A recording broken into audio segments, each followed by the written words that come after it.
নমস্কার বন্ধুরা, আজকে রাস পূর্ণিমা, সেই উপলক্ষে আমাদের বাড়িতে লক্ষ্মী পুজো করা হচ্ছে। সব জোগাড় করা চলছে। এই যে মা সব ফল টল কাটছে, এগুলো এই যে নাড়ু ফল টল কাটা হচ্ছে। এখনো খিচুড়ি লুচি সুজি এগুলো করা হবে, হয়নি।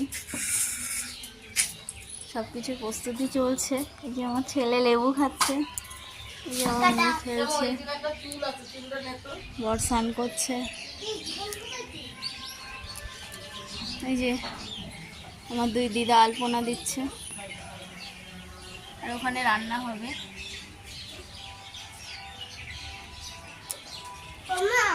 চুলটা একটু ধরো। চল, ঠিক আছে, আবার নেক্সট ভিডিও নিয়ে আসবো।